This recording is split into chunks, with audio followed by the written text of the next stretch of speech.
Okay, Vincent Corsello here from Corsello Butcheria. I just wanted to show you all a really quick, cool trick for making a quick, like a chicken cutlet and or chicken fried steak. So we now at the Corsello Butcheria, we now have cube steaks. Cube steaks are essentially pieces of like things like sirloin or round or that type of thing, and it's been tenderized. And so now it's a nice little cutlet, essentially, okay? And so we're going to make chicken fried steak with that. And then I have a leg, a chicken quarter, a leg quarter, and I have deboned it, and I left the skin on actually, but I deboned it and made it into like a big fillet. In Italian, they call this a cotolette. So this will be the dark meat, but it's a big, nice piece of meat, and so we're gonna fry that as well. So the first thing we're gonna do is for the obvious reasons is the steak here. So I took a couple eggs and some milk, and I put a little salt and pepper in it, and then I have flour, and that as well. You might want to put a little salt in there, and if you have pepper, or you can put a lot of different herbs in there. I just keep it simple because I like the flavor of the meat.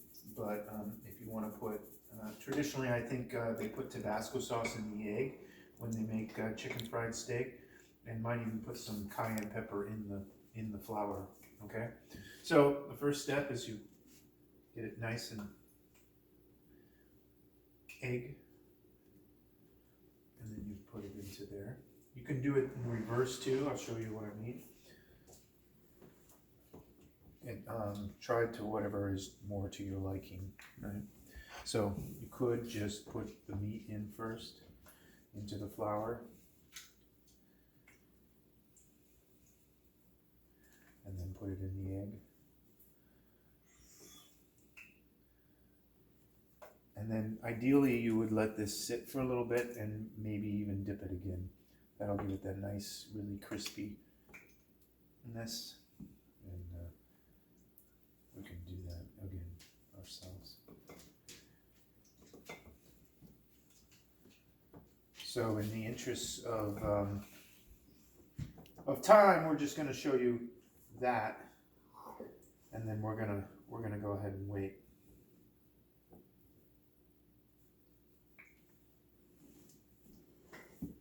You pause it. All right, so we let this sit about 10 minutes or so. It's completely unnecessary, but for that extra crispiness, it's good to let it just sit and then do it again. So basically, I just run it through again, and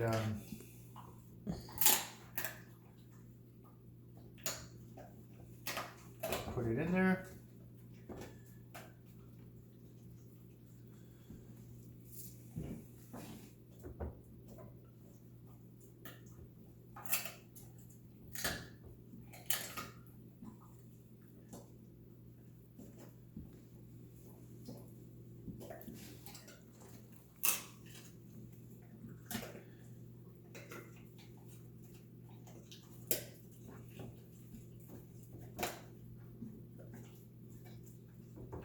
Pat it along. Your fingers will get a little sticky. You can wear gloves if you want. If you don't like that. All right, so we got it all in there. And so now, you can use any kind of oil. If you want it a high heat, I actually use tallow. I have lots of tallow because I'm a whole animal butcher, and we get that along with the, my wife is laughing at me for some reason, but in any case, we use tallow, and tallow is great. People have used tallow for years and years and years. There was some studies that showed that animal fat clogged your arteries more so than vegetable oils. That I think has been debunked. You definitely don't want to eat a lot of fried anything, so whether it's vegetable oil or animal fat. In any case, we use that. It's readily available. It gives a little meatier taste. Incidentally, that's what the famous McDonald's French fries used to use. They used to use tallow for their French fries, and it's what made them taste so yummy. So, anyway, we used it, and so we had the pan filled here just a little bit. This is about an 1/8 to a 1/4 inch of fat. You can have less, you can have more. It's not that big of a deal because we're gonna have to turn it anyway. It's not gonna completely submerge it. So I had this on like a medium to a medium low, and it's gonna cook it. Now, once you put it in there, you can put it a little higher because the heat is being absorbed by the meat in order to cook it. And yeah, you just put it in there, and in about 3 minutes, we're gonna turn it over. So in the meantime, sorry, wash.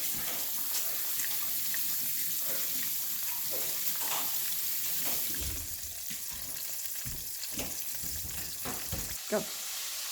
Okay, so this has been frying for about 2 or 3 minutes, and then we'll just turn it over.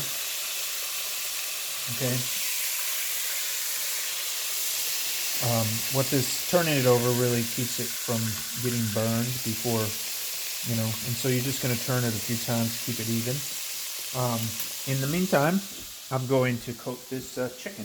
So I actually, while we were paused there, did another whole chicken quarter leg. So I waited till after the beef was done, obviously. Now this is all going to be cooked at the same temperature, so it's not that big of a deal. But since chicken has a higher safe cooking temperature, I figured I would do the beef first and then put the chicken in here. Like I said, you can get this done by us. We can do that for you. You don't have to necessarily use a quarter. People traditionally use breast, but I think this is really nice and flavorful. But these boneless leg quarters they're fantastic. They're a great little deal. So I just put it in the chicken because chicken can be so wet. I actually made a point to put that in first, and then I'm going to put it in egg.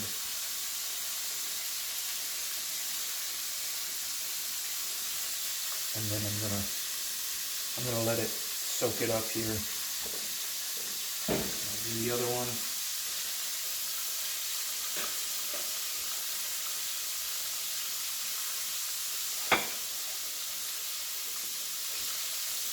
So you can hear that beef is really cooking away.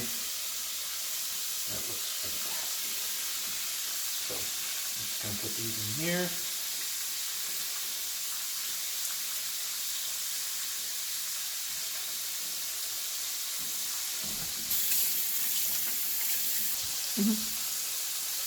Okay, so I'm just going to turn these one more time. You see how you get a little bit of that? One thing you can do is usually in the center is the hottest. So when you flip it over, make sure the side that was on the outside is on the inside now. And just let it fry away. And then, yeah, we're gonna keep this frying. If you have a deep fat fryer, those are nice because you can control the temp and make sure, and they get submerged, and you don't even have to necessarily flip them. I didn't want to pour that out today, so I just did it in a pan, and I'm gonna fry this until this is like a golden brown, right? So I'm gonna keep flipping it so that it doesn't burn.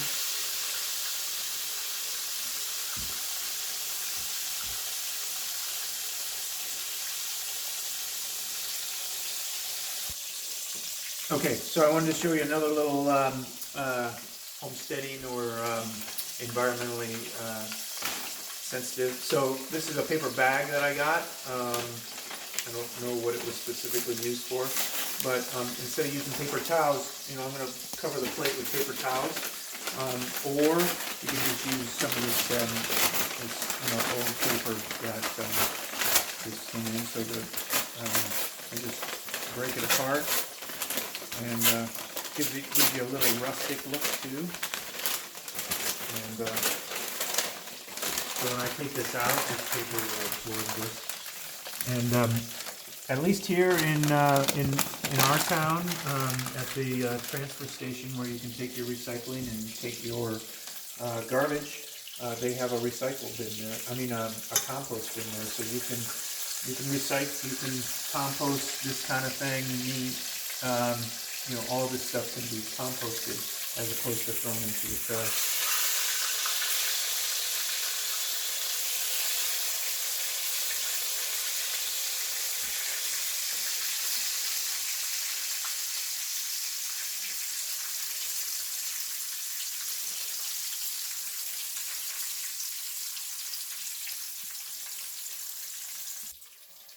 So this is usually about a 10-minute process. You can turn it more frequently or less frequently, but it's usually about 10 minutes. But the key is you're looking for this nice crispy, golden brown. I mean, obviously you get a little bit of this crunchiness from the burned flour, but you see it gets. Okay, and then like in the meantime, I'll show you, because we're gonna start these chicken ones here too.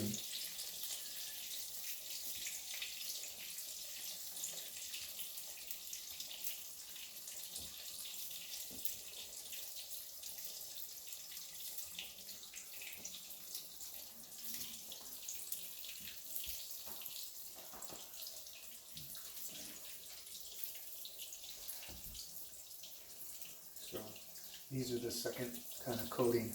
I'm not going to use any more egg on this because this will be okay. The dog will get a little treat today with the egg. You could also fry the egg. Just got to make sure you fry it pretty well because it had chicken in it.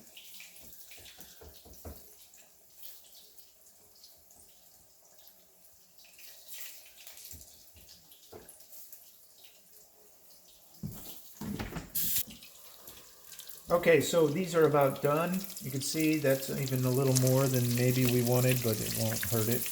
But you see they're pretty well crispied up and fried up. So take it off the heat and set it there and let them drain. Now sometimes these will cup like that one did. So that's the side you want to always have drained down so that that oil doesn't just pool there and sit there. Okay. You can let it sit a little bit, and then you let it. Now we did use some salt and pepper, but it's nice to salt it a little bit afterwards, especially if I know from experience that it might need some. You can always put the salt on after. It's very easy. Yeah, that looks great, huh? Okay, so now I'm going to take the chicken. I'm going to actually start cooking that. So same thing. Just put it in there. And yeah, so I live in a house that does not have a great ventilation system, and so you can get a little bit smoky, and so it's perfectly acceptable to just put a top on it. That won't really affect it too badly. You might, the chicken, it can be a little bit wet, so you might want to, but you can keep it from smoking that way.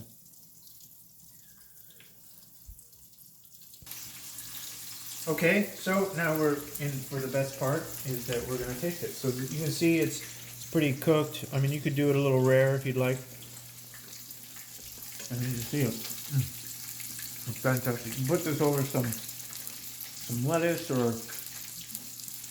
serve it with some potatoes. It's absolutely fantastic. And then the same will be with the chicken.